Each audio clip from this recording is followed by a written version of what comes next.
जो भी हम खाते हैं स्टमक में वो कुछ टाइम के लिए रुकता है। जो हमारी ये ग़िज़ा की नाली है इसके लिए कोई प्रोटेक्शन नहीं है। नॉर्मली क्या होता है कि जब हमने खुराक खा ली, मैदे का जो मुंह है ऊपर वाला जो स्फिंक्टर होता है वो क्लोज हो गया। होता ये है because of so many reasons, जो पट्टे हैं वो कमजोर हो जाते हैं। जिस दौरान मैदा उसको ग्राइंड कर रहा है, चक्की चल रही है, वो अब खाना और वो एसिड ऊपर वापस आ रहा है, तो इट विल कॉज बर्निंग। मैदा हमारे जिस्म का एक इंतहाई अहम उज़्व है।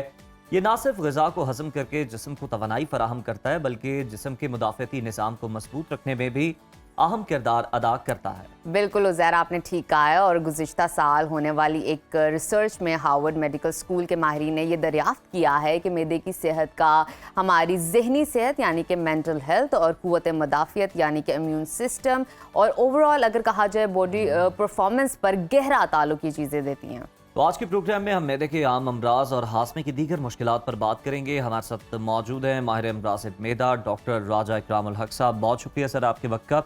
सबसे पहले तो हमें हमारे नाजरीन के अंडरस्टैंडिंग के लिए ये बता दीजिएगा कि कितनी बीमारियां जो कि मैदे से रिलेटेड हैं और सबसे आम कॉमन बीमारियां कौन सी देखते हैं?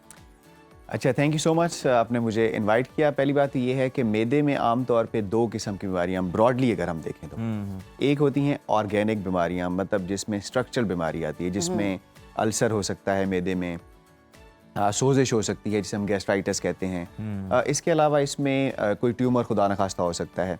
लेकिन एक बड़ी तादाद है बीमारियों की, यानी ऐसे मरीजों की जिनमें स्ट्रक्चरली मैदा बिल्कुल नॉर्मल होता है। उसे हम कहते हैं फंक्शनल डिसऑर्डर, जो कि मुख्तलिफ बॉडी के हिस्सों में होते हैं, लेकिन मैदे और आंत में ख़ास तौर पर बहुत ज़्यादा है। सही। और इनकी जो प्रेवलेंस है वो लाइक इवन 15-20% तक है, यानी कि अगर हम वर्ल्ड की पॉपुलेशन की बात करें तो उसमें ये होता है कि मैदा उसका जितना भी टेस्ट किया जाए, एंडोस्कोपी की जाए, जो भी, वो नॉर्मल नज़र आता है, लेकिन उसकी फंक्शनल जो कैपेसिटी वो कम हो जाती है, जिसकी वजह से बहुत सारी इलामात आती हैं। तो ब्रॉडली अगर हम देखें तो ये दो किस्म की बीमारियां हैं जिन्हें हम डिवाइड करते हैं। बिल्कुल ठीक। अच्छा डॉक्टर साहब, मुझे ये बताइए, जब आप फंक्शनल डिसऑर्डर की बात करते हैं तो अमूमन हम अपने सराउंडिंग में देखते हैं लोगों को बर्निंग के बहुत इश्यूज हैं, स्टमक से रिलेटेड, एसोफेगस उनका हर वक्त बर्न करता रहता है, वो कुछ खाएं तो भी, ना खाएं तो भी, सिट्रस खा लें तो भी ये इशू, सुबह उठ के कुछ भी नाश्ता कर लें तो ये इशू है। ये क्यों होता है, इसको सॉर्ट कैसे किया जा सकता है? अच्छा देखें, इसको क्योंकि ये मैंने कॉमन हमने ये चीज़ देखी है एसोफेगस में बर्निंग। अगेन ये भी एक बहुत बड़ा कॉमन मसला है। देखिए, इसमें समझने की बात ये है कि सबसे पहले देखें, मैदे में नॉर्मली तेजाब होता है, एसिड होता है, हाइड्रोक्लोरिक एसिड, HCl, जो हम केमिस्ट्री में पढ़ा करते थे। सो वो नॉर्मली ज़रूरी है हाजमे के लिए। जो भी हम खाते हैं स्टमक में वो कुछ टाइम के लिए रुकता है। अब स्टमक को अल्लाह ताला ने ऐसे बनाया है कि वो उस एसिड को डील कर सकता है, उसको बर्दाश्त कर सकता है। जैसे ही उसे आगे जाता है तो वहाँ पे और सिक्रीशंस हैं पैंक्रियाज की जो उसको न्यूट्रलाइज कर देती है, वहाँ से बाइकार्बोनेट आता है। पर जो हमारी ये ग़िज़ा की नाली है इसके लिए कोई प्रोटेक्शन नहीं है। अच्छा, नॉर्मली क्या होता है कि जब हमने खुराक खा ली तो मैदे का जो मुंह है ऊपर वाला जो स्फिंक्टर होता है वो क्लोज हो गया और ऊपर रिफ्लक्स नहीं है, वापसी नहीं है। बिल्कुल ठीक।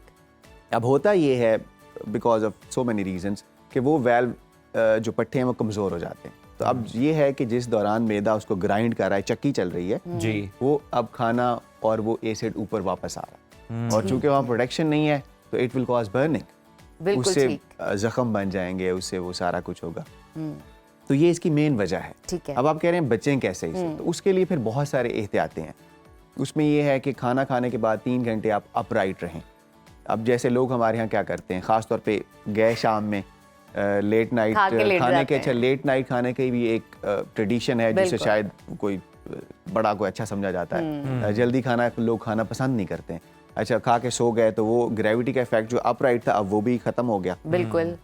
तो 3 घंटे का वक्फा बहुत ज़रूरी है। ठीक है। सेकेंड, या बेड की हेड साइड को 6 इंच एटलीस्ट अगर ऊंचा रखें, तकिए नहीं ऐड करने, पूरा थोड़ा सा ऐसे स्लोप हो जाए तो उससे भी थोड़ा सा ये होगा कि जो ग्रेविटी का इफेक्ट है थोड़ा जो नहीं था अब वो आ जाएगा, उससे बड़ा फायदा होगा। आपने जैसे बड़ा अच्छा मेंशन किया सिट्रस का। अब सिट्रस, उसमें सिट्रिक एसिड है, जितने भी सिट्रस फ्रूट्स हैं, जैसे अब सीजन है और लोग अभी बहुत ज्यादा आते हैं और उन्हें पता ही नहीं होता कि क्यों ट्रिगर हुआ। मैंने ऐसे लोग भी डॉक्टर साहब देखे हैं, नहीं ऑरेंजेस नहीं खाते, किन्नू नहीं खाते, मौसम्मी नहीं खाएंगे, ग्रेप फ्रूट नहीं खाएंगे कि मुझे भाई बर्निंग होती है, मुझे एसिडिटी का। हल बता दें किस तरह वो खा सकते हैं। हाँ बिल्कुल। अब ये महरूम ना रहे वो इस सीजन में। देखिए, ये है उसमें कि एक तो क्वांटिटी हमेशा बिल्कुल कम हो, सेकेंडली कुछ न्यूट्रलाइजिंग चीज़ हो साथ में। मतलब ये है कि जैसे उसकी सिंपल मेडिसिन भी कोई इतनी वो नहीं है। या दूसरा, जैसे मैंने लाइफस्टाइल मॉडिफिकेशन बताई जी।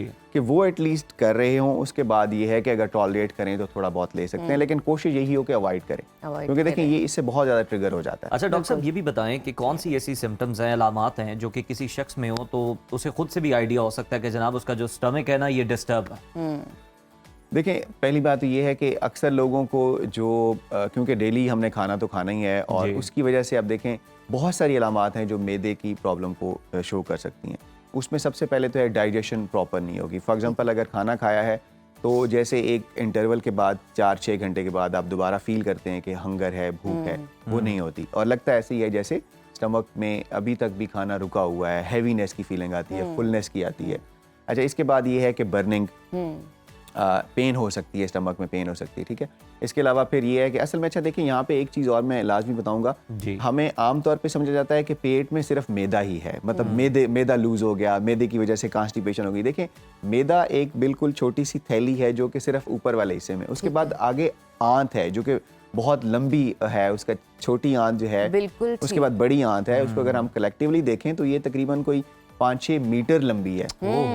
और अगर उसको हम स्ट्रेच करें स्मॉल इंटेस्टाइन को, वो इतनी उसके कर्व्स हैं कि वो टेनिस कोर्ट का एरिया कवर करती है। सो उसके मसाइल भी हो सकते हैं। सो उसमें फिर डाइजेशन प्रॉपर नहीं होगी तो गैस, ब्लोटिंग, ये सारे मसाइल आएंगे। इसके अलावा किसी लोग कुछ उसमें अगर प्रॉपर ना हो डाइजेशन तो फिर डायरिया हो जाएगा, परसिस्टेंट कॉन्स्टिपेशन रहेगी। तो ये वो चीज़ें हैं जो कि डेफिनेटली इंडिकेट करती हैं कि प्रॉपर काम नहीं कर रहा डॉक्टर साहब, मैदा। एक हमने चीज़ सुनी है कि ग्रीन टी पी लें, आपको तजाबियत है ग्रीन टी पी लें, खाना हजम नहीं हो रहा ग्रीन टी पी लें, सुबह उठ के ग्रीन टी पी लें, वेट लॉस करना है तो ग्रीन टी पी लें। मतलब हम लोगों पे बहुत रुझान है ग्रीन टीज पीने का। किस हद तक ये फ़ायदेमंद है, और अगर फ़ायदेमंद है तो किस टाइम पे हमें इसको लेना है, खाने से पहले, खाने के बाद, कब?